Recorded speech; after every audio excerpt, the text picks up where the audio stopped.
Switzerland doesn't feel ordinary. It feels almost perfectly unreal. Tiny villages beneath giant mountains, lakes so clear they reflect entire worlds, trains disappearing into snowy valleys, and landscapes so beautiful they barely seem natural. Some countries impress you. Switzerland completely overwhelms you. Not gradually, not slowly, almost immediately. From the moment the landscape opens up around you, something shifts. And once you see it, it becomes hard to believe places like this truly exist. Hard to believe they weren't designed. Hard to believe the world simply made something this precise. Most travelers come to Switzerland expecting mountains. And the mountains are real. But beyond the famous postcards lies a country of hidden valleys, silent alpine villages, waterfalls falling through clouds, and journeys through landscapes that feel almost impossible. A country where the infrastructure follows the terrain instead of fighting it. Where the small details, a wooden sign, a winding road, a single farmhouse on a hillside, somehow add to the feeling rather than breaking it. Switzerland rewards the people who look closely, not just at the peaks, but at everything in between. If you love discovering extraordinary places, subscribe. There's much more ahead. The Swiss Alps. Begin where Switzerland feels almost unreal. The Alps. Massive snow-covered peaks rising above green valleys. Tiny wooden villages beneath glaciers. Clouds drifting slowly through mountain passes. There's a scale here that doesn't fully register at first. You look at a mountain and your brain tries to compare it to something familiar. And then it gives up, because there's nothing quite like it.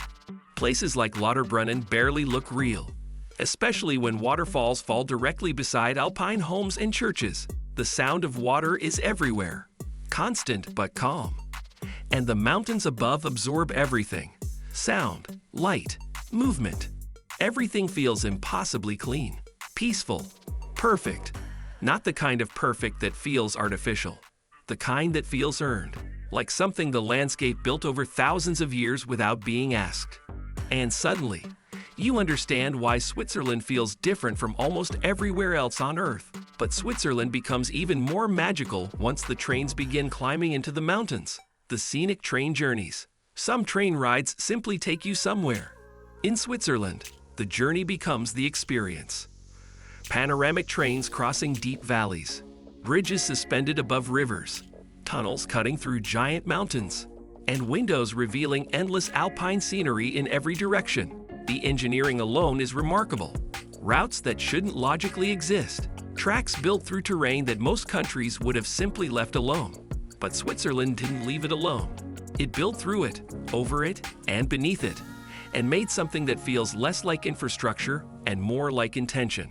The Glacier Express feels less like transportation and more like moving through a dream.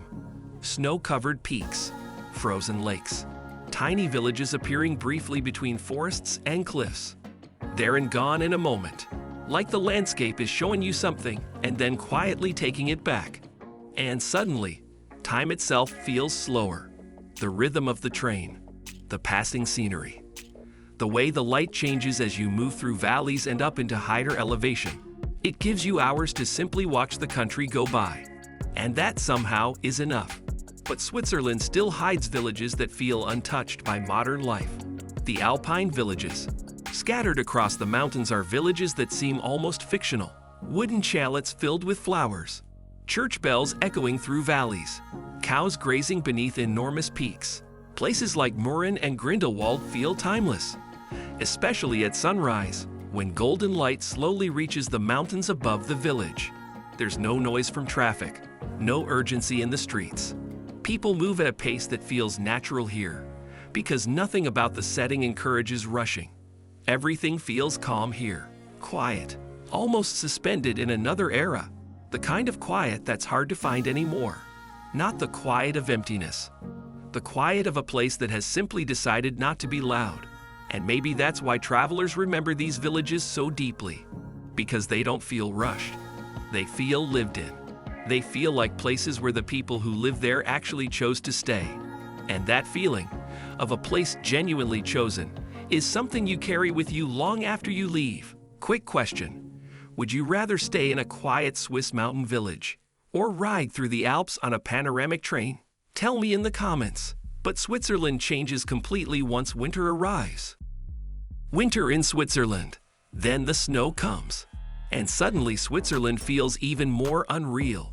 Entire villages covered in white beneath glowing mountain peaks. Frozen lakes reflecting winter sunlight. Tiny cabins hidden inside forests. And nights where warm lights shine through shallowed windows while snow falls silently outside. The contrast between the cold outside and the warmth inside becomes part of the experience itself. You step out into something vast and silent, and then you come back into something small and warm. And both of those things feel necessary. Even the air feels different. Colder. Cleaner. Like something was removed from it that you didn't know was there until it was gone. You breathe differently here in winter. More deliberately. More aware of it. And somehow, winter makes Switzerland feel even more cinematic. More quiet than summer. More still. And in that stillness, the beauty becomes almost sharp. Like the cold makes everything more defined. But some of Switzerland's greatest wonders are surprisingly simple. Lakes, meadows, and slow life. Beyond the famous mountains, Switzerland slows down. Quiet lakes surrounded by forests. Green meadows beneath distant peaks. Boats drifting across perfectly still water. And villages where mornings begin with mist rising from the valleys. There's a gentleness to this side of Switzerland that the mountain drama can sometimes overshadow. But it's here. In the flat light of a lake at midday. In the sound of wind moving through a meadow. In the particular stillness of a small town on a weekday morning where nothing urgent seems to be happening. In Switzerland, nature never feels far away. Even in the cities. Even in the busier places, the landscape is always just at the edge of things. A line of peaks above the rooftops. A river cutting through the center of a town. Water, almost everywhere, always close. And maybe that's what makes the country feel so peaceful. Life seems built around the landscape instead of against it. Not in spite of the terrain. Because of it. And then there's the food shaped by mountain life itself. Food and Swiss culture. Swiss food is deeply connected to the Alps. Warm cheese fondue shared during cold evenings. Fresh bread from village bakeries. Chocolate crafted in mountain towns for generations. And cafes overlooking lakes and snowy peaks. There's nothing complicated about what makes the food here feel special. It's the honesty of it. Ingredients that come from the same landscape you've been looking at all day. Recipes that developed because of the altitude, the seasons, the winters. Food that has a reason behind it. Simple meals somehow feel extraordinary here. Maybe because of the scenery. Or maybe because Switzerland encourages people to slow down and enjoy small moments. To sit with something warm. To not be in a hurry to finish. To let a meal be part of the day rather than just fuel for it. And often, those quiet moments become the ones travelers remember most. Not the famous views. Not the dramatic peaks. But a cup of something warm at a wooden table with the valley visible through the window. So what makes Switzerland unforgettable? Maybe it's the feeling that everything here exists in perfect balance. Mountains, lakes, villages, silence. The way the big things and the small things sit together without one canceling out the other. The famous peak and the quiet cafe at the bottom of the valley. The panoramic train and the dirt path through a field. Both feel like Switzerland. Both feel essential. Switzerland feels calm in a way few places still do, almost untouched by chaos.